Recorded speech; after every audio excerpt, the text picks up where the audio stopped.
chose to do these things together because we know this country cannot accomplish great things if we pursue nothing greater than our own individual ambition. Unfortunately, you've grown up hearing voices that incessantly warn of government as nothing more than some separate, sinister entity that's at the root of all our problems. Well, isn't it true? Over the last 60 years, a widening trade deficit, jobs going overseas, the spread between the wealthy and the poor at the widest it's ever been. And all Obama does is talk a talk, and he's trying to convince the people that government's good. It's good to have a wide trade imbalance. It's good that all these good-paying jobs go overseas. It's good that 47 million people are on food stamp. It's good that 73 million people are on some form of government assistance. You see, government's important. With a fat, bloated, ever-growing government costing us more and more dollars, an unsustainable $17 trillion debt, $220 trillion in unfunded liabilities.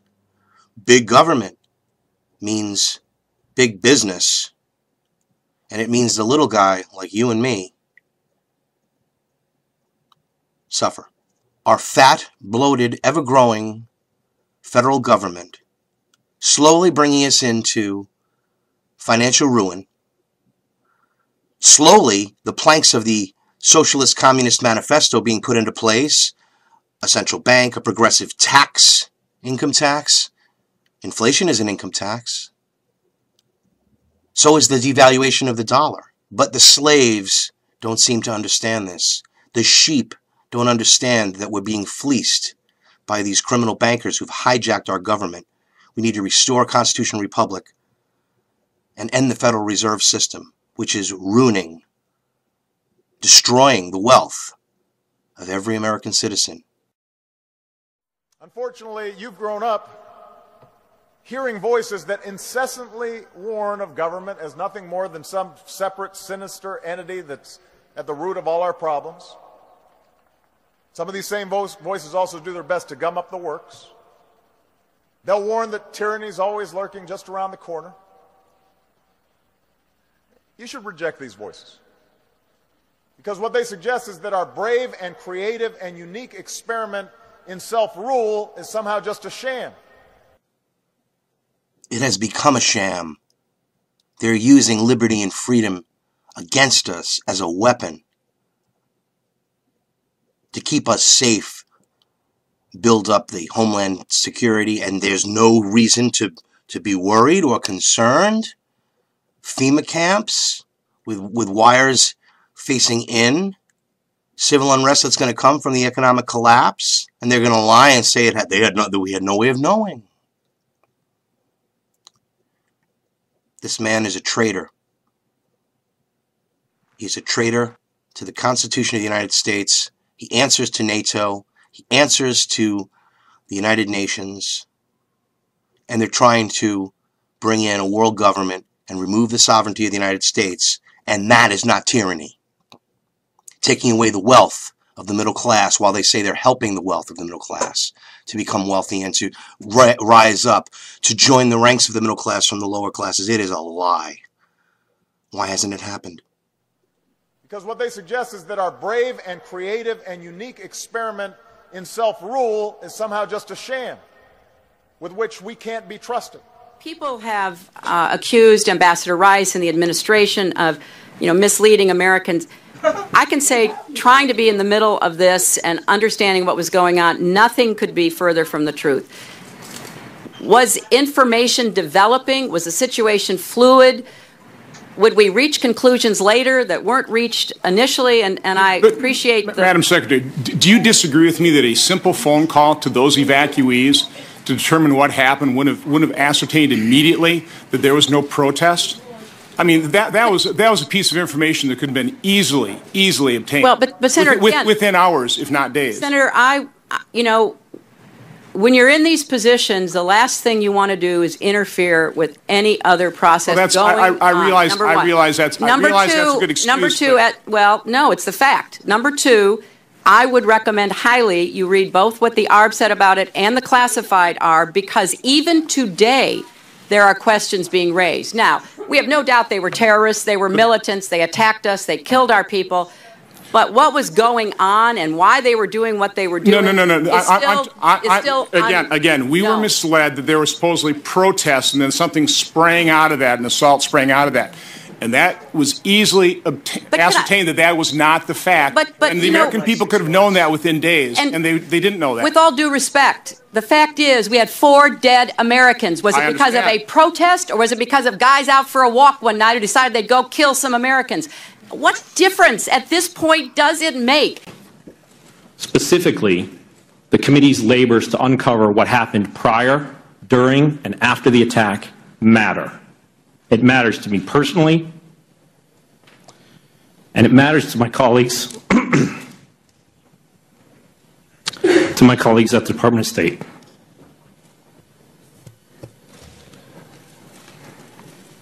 It matters to the American public for whom we serve. And most importantly, excuse me, it matters to the friends and family of Ambassador Stevens, Sean Smith, Glenn Doherty, and Tyrone Woods, who were murdered on September 11th, 2012. In addition to my testimony before this committee in October 2012, I also met with the FBI, Senate Homeland Security and Governmental Affairs Committee, the Department's Accountability Review Board, and I've discussed my experiences in Libya with all of them. I'm proud of the work that our team accomplished in Libya under extraordinarily difficult circumstances. The protection of our nation's diplomats, our embassies and consulates, and the work produced there is deserving of the time that this committee, other congressional committees, and the Accountability Review Board, and no doubt future review efforts, will invest in making sure that we get this process right. Because what they suggest is that our brave and creative and unique experiment in self-rule is somehow just a sham. There are a lot of people who lie and get away with it. And that we will in fact find weapons or evidence of weapons programs that are conclusive. I don't think we'll discover anything myself. It appears that there were not weapons of mass destruction there. You said you knew where they were. I did not. We know where they are. They're in the area around Tikrit and Baghdad and east, west, south, and north. Well, first of all, I haven't lied. There are a lot of people who lie and get away with it.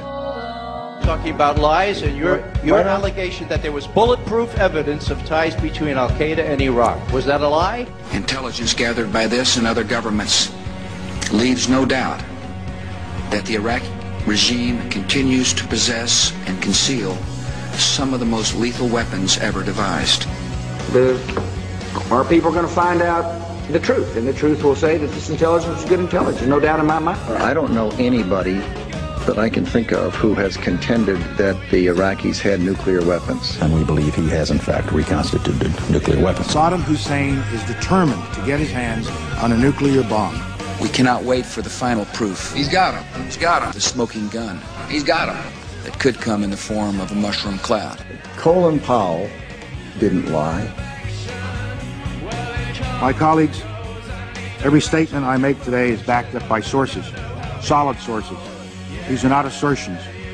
What we're giving you are facts and conclusions based on solid intelligence. He has not developed any significant capability with respect to weapons of mass destruction. He is unable to project conventional power against his neighbors. Our people are going to find out the truth. I have not suggested there's a connection between Iraq and the 9/11. You have said in the past that it was, quote, pretty well confirmed. No, I never said that. Okay. I never think said that is... That's absolutely not. What I said was, it's been pretty well confirmed that he did go to Prague and he did meet with a senior official of the Iraqi intelligence service. Saddam Hussein aids and protects terrorists, including members of Al-Qaeda. Secretly and without fingerprints, he could provide one of his hidden weapons to terrorists or help them develop their own. What did Iraq have to do with what? The attack on the World Trade Center. Nothing. He said there were three main reasons for going to war in Iraq. Weapons of mass destruction. Saddam Hussein has gone to elaborate lengths, spent enormous sums, taken great risks to build and keep weapons of mass destruction. The claim that Iraq was sponsoring terrorists who had attacked us on 9/11. Before September the 11th, many in the world believed that Saddam Hussein could be contained. And that Iraq had purchased nuclear materials from Niger. The regime is seeking a nuclear bomb. All three of those turned out to be false. First, just if I might correct a misperception, I don't think we ever said, at least I know I didn't say, that there was a direct connection between September the 11th and Saddam Hussein.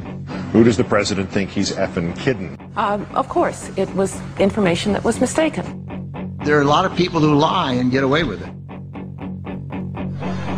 Those weapons of mass destruction got to be somewhere.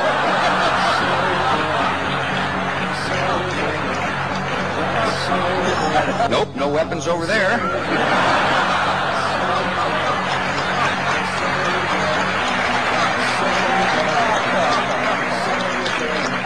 Maybe under here. When you have a precedent set like that, and you have somebody, George Tenet, acknowledging in his book that he knew that the administration was deceiving the American people into a situation that is murdering young men and women from this country and others, that George Tenet and Dick Cheney and Condoleezza Rice and George Bush et al. Should be in fucking jail.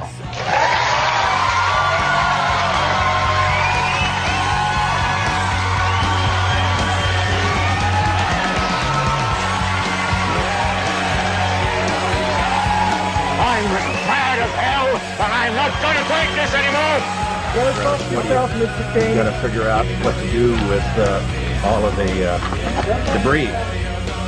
How about you? You made money off the Gulf War, and now you're going to vote for your fascist son. All lies, more lies, still lies. Stop the lies. Stop the war.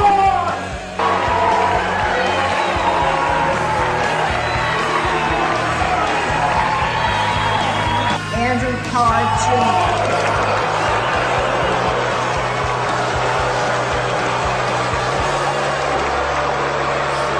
It is important stuff. Would you be trying to treason? Do not be son of a bitch!